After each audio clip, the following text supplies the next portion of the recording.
This is the Forscan demo, ladies and gentlemen. Yeah. This is what we've been waiting on. This is what we've been waiting on, huh? All right, guys. So I already have it hooked up to a vehicle because it's not going to allow me to show you anything without it being hooked up to a vehicle. You can see this is the top page, the info page. This is where you're going to connect with it. These two buttons down here is how you connect and disconnect. It's also going to show you some codes whenever it communicates, if it has any DTCs in it. Our next tab is the DTC page. This is where we can pull our DTCs. We can do this with these two buttons down here. You'll kind of find that these two buttons I'm pointing at right here, just like up here, I said this is how we disconnect, connect.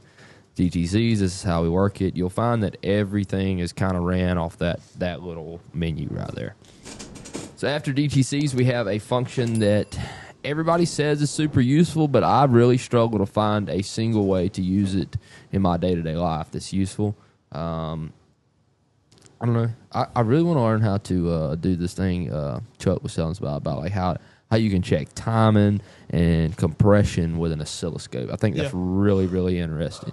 But so it's basically just a voltmeter put on a graph.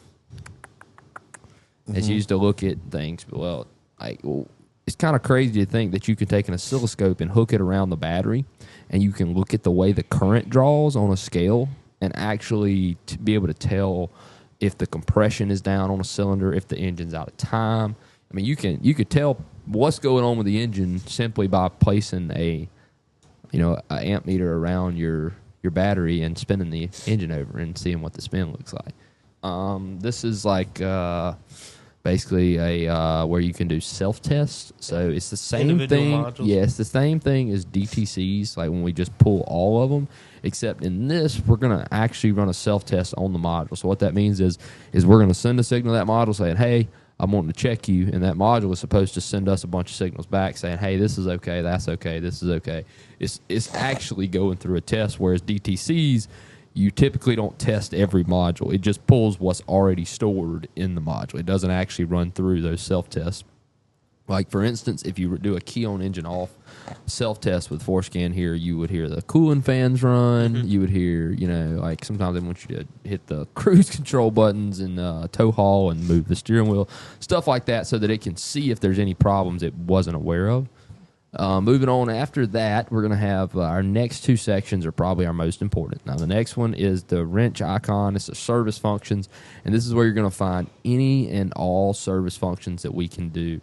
So, like, for instance, the DPF static regeneration is the first one, or we can change the fuel injector correction factors. Like, say, for instance, you put a fuel system in a truck, you need to upload the new IQA codes to the fuel injectors.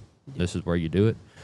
Each vehicle is going to be a little bit different for what it has in that section. Also has a transmission table in it, too. How often do we use that, Jake? All the time, because Yeah. IDS is slow. IDS is Ford's, it's called Integrated Diagnostic Software, and IDS, it blue screens on me 4 or 5 times a day. Even when it does load, half the time, it won't even put the strategy in. It'll jank around. So we use this a lot, actually. Used it at the dealership. I know a lot of dealerships use this. It's a really good software. So the next one, this is where the bread and the butter's at here. This is the module configuration and programming page, and this is going to be where we can do all of our module programming. This is where you get yourself into trouble right here. So the most common one here is definitely probably the body control module. There's a lot of stuff in there we can change. I can't pull it up because we're not hooked up to a vehicle, but you'll see, like, for body control module, forget about these first three. They're kind of, I don't really know what they're for, but module configuration, we have module configuration, as-built format, and then we have module configuration. So the only difference in those two is the module configuration is, without as-built, is basically what Forscan's already pre-programmed for us to have, like, an on-off button. So we could go in there, and if it has a function that says turn off, auto start, stop, we could toggle that from on to off, hit right, program. It does the as-built format automatically. Yep. And then if you want to get it on the other side, the as-built format gives you access to everything. It shows you, it's going to break it down in, it's literally code. It breaks it down into, like, say, 720-01-02. That'll be a block. And that block will have 12 digits in it. It'll have the first 4, middle 4, and then a back 4. And those zeros, 1, 0, 1, 0, 0, you can go in there and change those 1s to 0s or those 0s to 1s to basically turn things off, turn things on. So for example, auto start stop. Nobody likes that. You can go in there and there's a particular one that you can change from a 1 to a 0. There's actually a few different of these tabs you'd have to change to do that.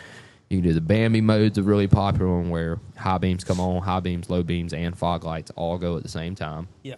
I mean, just so you can see better. I can tell you love this. There's a lot of stuff on there, too, that people use when, like, say your car didn't have this option and you add it to it. You can go on Forscan and enable it just like your vehicle had it from the factory. Mm-hmm. That way you don't have to have all these messy wiring. This page here, and if you're wondering like how you figure out what blocks to change and what blocks not to change, me and Jake don't know. We don't. There's a lot of useful forums. That's where we go every time. You know, we get online, like we Reddit? read. Yeah, I mean, I've read some in Reddit, or I mean, just any of these online forums. I mean, there are guys that study this stuff. You know, there's no need for us to learn all of it when they're steady posting it in forums. They're always updating it too. Yeah, and the newer stuff is kind of a little slow to come around sometimes. I don't know. I personally would not be scared of Forscan at all. If you got it, don't be scared of it. I highly recommend trying it. You can always go back. If you mess something up and you got wrench lights and check in, I've done that before. I've changed stuff in here that would not change without setting a bunch of fault messages. Just go in there and change it back. It's not that hard, you know. If you can trace back your steps, you should be able to get it off. Anybody that owns a Ford vehicle, I highly recommend getting Forscan, and there's a lot of different interfaces out there. We use the Ford one. It's really expensive, so don't get that one. But there's a lot of cheap ones out there that work really well. Cheap ones, yeah.